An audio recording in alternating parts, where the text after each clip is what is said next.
strawberry-flavored cow's foot jelly. Yes. This is really foul.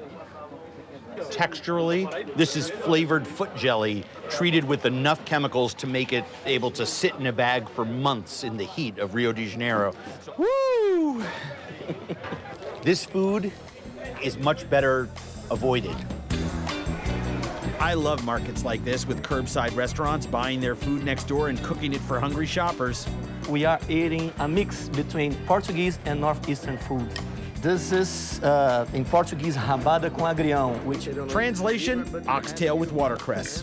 Everywhere we've been, we've seen versions of this dish because a lot of chefs, whether they're in botequim or high-end gastronomic palaces, are playing around with these same ingredients and flavors. Yes. It's in fashion right now, the oxtail, all over the town. This is really delicious. This is Portuguese grandmother pot roast. A few blocks away from the market, this chef has a whole different take on cooking oxtail at the Aconchego bar. Bom, vamos lá. Aqui this is white bean cookie with oxtail. This is an inspired little finger food dish of one of the most typical working man's lunch dishes that you can find. I applaud that kind of inventiveness. Invented by Katia Barbosa, owner of Aconchego. It started as a bar, but became renowned for her food. People love it Yeah. to go to these restaurants. Paolo and I are joined by Guilherme Studart, the guy who wrote the book on these types of gastropubs, known as Botequim. People in Rio love this kind of place. The gap between these bars and the good restaurants in terms of the quality of the food is getting thinner. The bar culture here, especially when it comes to food, is so important Right. in the culture of the city. Not only about food and drink, it's about social relations. Of course. But food is the glue. Katia is known for her transformation of another national dish, feijoada, usually a thick stew of pig and cow trimmings served with beans and cured sausage. But hers is fried into a patty she calls a feijoada cookie. Oh my. Come on, how often do you get cookies made of pig parts, beans, and sausage? Boy, you were right. Look at that. I can even see the linguiça and the greens. Everybody's here. That's crazy good. Originally a mixture of Portuguese and slave foods, now a perfect little carioca bar snack. I believe this trade of influences is part of our gastronomy soul, you know. The popular bars are influencing the fancy restaurants, and then the fancy restaurants are influencing the popular bars. Then again, there are a few dishes that are so old school you won't find them in the high-end eateries, like Galina al mojo pardo, a recipe Katia learned from watching her mother. The sauce is the blood of the chicken, you know? Fantastic. And that's a very traditional dish, but not so common nowadays because it's hard to do so, you know? And I love the fact that this is a family recipe. This is delicious. I could eat this whole pot. It just punches you in the face with that hearty chicken, minerally fabulousness. I do find that a lot of people are scared when they hear chicken in the sauce of its own blood. It doesn't taste irony or hemoglobinish at all. It's just a beautiful, rich, winey vegetable sauce thickened with blood. It's delicious. Wow. And it's cooked with soul. I'm taking her home with me. That was fantastic. The food of Rio reflects the ethnic fusion of the people here. Its most ancient roots come from Brazil's interior, the vast Amazon jungle.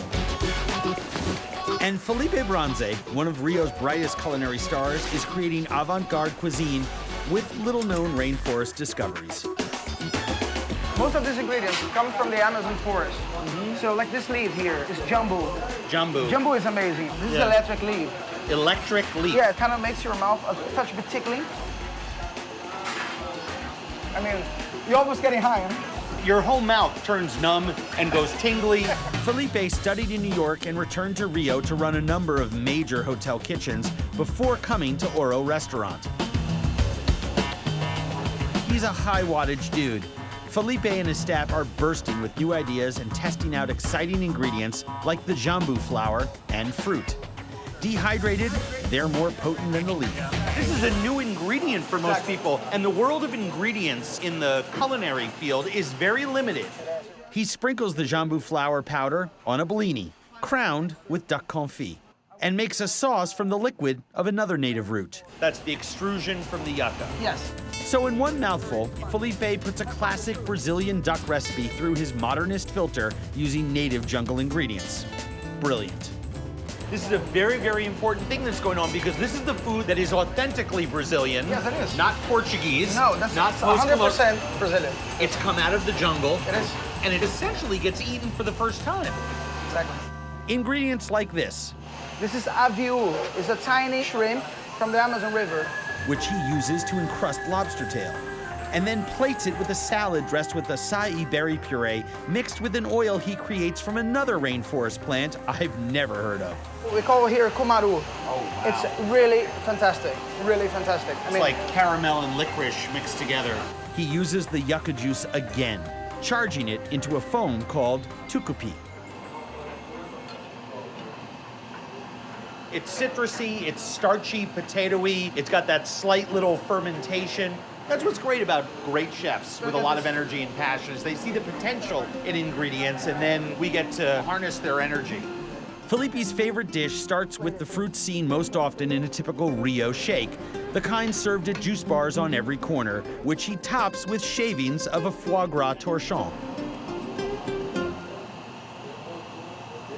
The most brilliant part of this dish is you grate the foie gras torchon, so you have all that foie gras flavor, and replacing the foie gras texture is that sous vide banana that takes on the texture Exactly. of foie gras. Finally, he previews two elements that will be part of dessert. Baru, which has a peanut flavor but less fatty, and licuri, a miniature coconut from central Brazil. You're saying that that is a coconut? It's a tiny one, yes. That's coconut. It's coconut, eh? And you know what I'm gonna do now? I'm just gonna go out into the dining room and eat more. His version of the classic oxtail dish I've had all over Rio keeps the essence of its flavor, but adds a cutting-edge twist. Since the restaurant isn't open yet, Felipe serves me himself. Oxtail and watercress Yeah. in polenta. But you have like two textures of watercress, the jelly watercress and the watercress air. I mean, this is just sublime. The tail has such great texture, and it's got such good beefy flavor. His final flourish, 2 ice creams, made tableside. One with the baro nut, caramelized sugar, and salt. And the second, a sorbet of cocoa on a base of cupuaçu. Essentially, it's Brazilian passion fruit, topped with shredded licuri and flash frozen with liquid nitrogen. Oh, this is gonna be good. Have fun. It's kind of good, isn't it? That thimble-sized coconut praline crushed up in there is unbelievable. Have you ever tasted cupuaçu before? No. I'll be ready. This fruit is amazing. It's amazing. It's a different fruit. I mean, It's like a passion fruit mixed with a banana. That passion fruit zing is insane. yeah. As soon as he's not looking, I'm gonna lick both bowls. Andrew, was Oh my such a God. pleasure. Really.